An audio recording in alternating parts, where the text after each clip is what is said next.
कि सरकार के ऊपर कुछ प्रेशर तो होना चाहिए ना कि घड़ी घड़ी कोली समाज के साथ जो घटनाएं घट रही है तो इसके घटना में तो कमी तो आनी चाहिए ना। રાજ્યમાં અવારનવાર કોળી સમાજના યુવકો પર અત્યાચારની ઘટના બને છે, પરંતુ તેમાં કેમ કમી નથી આવતી? આ શબ્દો છે અખિલ ભારતીય કોળી સમાજના ઉપાધ્યક્ષ પ્રવીણ કોળીના। રાજધાની નવી દિલ્હી ખાતે આગામી સમયમાં 21મી જૂને કોળી સમાજનું રાષ્ટ્રીય અધિવેશન મળવાનું છે। આ રાષ્ટ્રીય અધિવેશનની તૈયારીના ભાગરૂપે ભાવનગર ખાતે રાષ્ટ્રીય પ્રમુખ વીરેન્દ્ર કશ્યપની અધ્યક્ષતામાં એક બેઠક યોજાઈ હતી, જેમાં ઉપાધ્યક્ષ પ્રવીણ કોળી સહિતના અન્ય આગેવાનો હાજર રહ્યા હતા। અને હવે પ્રવીણ કોળીનું આ બેઠકમાંથી એક નિવેદન સામે આવ્યું છે, જે સોશિયલ મીડિયામાં ખૂબ જ વાયરલ થઈ રહ્યું છે। તો આવો જાણીએ સમાચાર વિસ્તારથી। નમસ્કાર, જમાવટ સાથે હું છું પાર।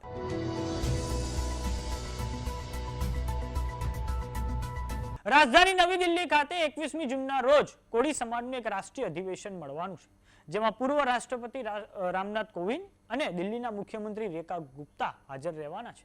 ત્યારે અખિલ ભારતીય કોળી સમાજના રાષ્ટ્રીય પ્રમુખ વીરેન્દ્ર કશ્યપની અધ્યક્ષતામાં ભાવનગર ખાતે એક બેઠક યોજાઈ હતી, જેમાં કોળી સમાજના આગેવાનો પ્રવીણ કોળી અને પૂર્વ એમપી ભારતીબેન શિયાળ હાજર રહ્યા હતા।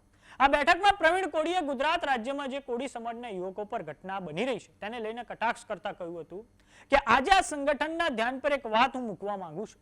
ગુજરાતની અંદર જે આ ઘટનાઓ બની છે તેની માટે કોણ વિચારશે?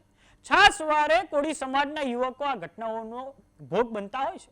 મીટિંગો થાય, પરંતુ પરિણામ શું આવ્યું? આ વખતે તમે સ્વીકારો છો ને, લાખો રૂપિયા ખર્ચો છો, ભેગા થાવ, સારી બાબત છે, પણ સમાજની પીડાને સમજો। ક્યાં સુધી આમને આમ ચલાવીશું?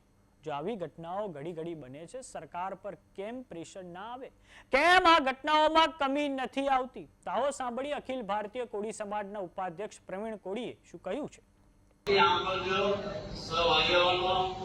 कोई समाजना धारासभ्य पड़ोदो भोगी चुक्या से, सांसद पण रही चुक्या से અને રાષ્ટ્રીય ઉપાધ્યક્ષ છે। તો જે મનુભાઈએ કીધું 70 વર્ષ 50 વર્ષ જૂનું સંગઠન છે અખિલ ભારતીય, બરાબર? તો બહુ સારી બાબત છે કે સમાજની લાગણી છે, રાષ્ટ્રપતિ સુધી પહોંચી ચુક્યા છે, એસપી બની ચુક્યા। તો એ સંગઠનની એક વાત ધ્યાનમાં મેળવવા માંગુ છું। અધિવેશન બહારનું છે, સારી બાબત છે, પણ જે ગુજરાતની અંદર અવારનવાર જે ઘટનાઓ બની રહી છે એના માટે કોણ વિચારશે? સાસવારે કોળીમાં ભાગી જાય, સાસવારે મંડળ થઈ જાય, મીટિંગો થાય, કે પરિણામ શું મળ્યું છે તારું? આ વાત તમે સ્વીકારો છો?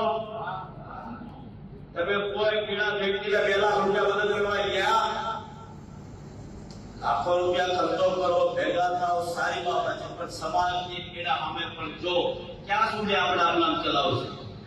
કોઈ વ્યક્તિ ભૂકંપ આવે તો સરકાર વચના લાગે છે, ફરી વખત ભૂકંપ ન થાય તો મકાની તરફથી મજબૂત થાય। તો આ ઘટનાઓ ઘડી ઘડી થાય તો સરકાર ઉપર કેમ પ્રેશર નથી લાવતા? અધ્યક્ષ સાહેબ कि सरकार के ऊपर कुछ प्रेशर तो होना चाहिए ना कि घड़ी घड़ी कोली समाज के साथ जो घटनाएं घट रही है तो इसके घटना में तो कमी तो आनी चाहिए ना। તો વાત કરીએ કોળી સમાજની, તો ગુજરાતમાં કોળી સમાજ વિધાનસભાની 182 બેઠકોમાંથી અંદાજે 25 થી 26 બેઠકો પર તે નિર્ણાયક બને છે। અને આ અગાઉ જ્યારે ઓક્ટોબર 2025માં બોટાદના હળદદ ગામે જે ખેડૂતો અને પોલીસ વચ્ચે જે ઘર્ષણ થયું હતું અને આ પછી પોલીસ દ્વારા જે લાઠીચાર્જ કરવામાં આવ્યો હતો તેના કારણે પણ કોળી સમાજમાં ભારે નારાજગી જોવા મળી હતી। રાજુલાના ધારાસભ્ય હીરા સોલંકીએ ત્યાં ખેડૂતોના પરિવારો સાથે મળીને ડેમેજ કંટ્રોલ કર્યું હતું। આ પછી બગદાણા આશ્રમના સેવક નવનીત બાલદિયા પર જે હિંસા થઈ તેને લઈને પણ કોળી સમાજ રસ્તા પર આવી ગયો હતો। ઠેર ઠેર કોળી સમાજ દ્વારા આવેદનપત્રો આપવામાં આવ્યા હતા અને આ પછી સરકાર દ્વારા આઈપીએસ અધિકારી જયવીર ગઢવીની અધ્યક્ષતામાં એક સ્પેશિયલ ઇન્વેસ્ટિગેશન ટીમનું ગઠન કરવામાં આવ્યું હતું। અને અવારનવાર એવા કિસ્સા સામે આવતા હોય છે કે જેમાં કોળી સમાજના યુવકો પર અત્યાચાર થતો હોય છે અને આ પછી કોળી સમાજના જે ધારાસભ્યો છે, જે આગેવાનો છે, તે ત્યાં પીડિત પરિવારની મુલાકાતે પહોંચી જતા હોય છે। તો સમાચારોમાં અત્યારે બસ આટલું। જોતા રહો જમાવટ। જો તમે અમને YouTube પર જોઈ રહ્યા તો સબસ્ક્રાઇબ કરો, જો તમે અમને Facebook પર જોઈ રહ્યા તો ફોલો કરો, સાથે જ અમારી WhatsApp ચેનલ આવી ગઈ છે, જોઈન કરવાનું ના ભૂલતા। નમસ્કાર।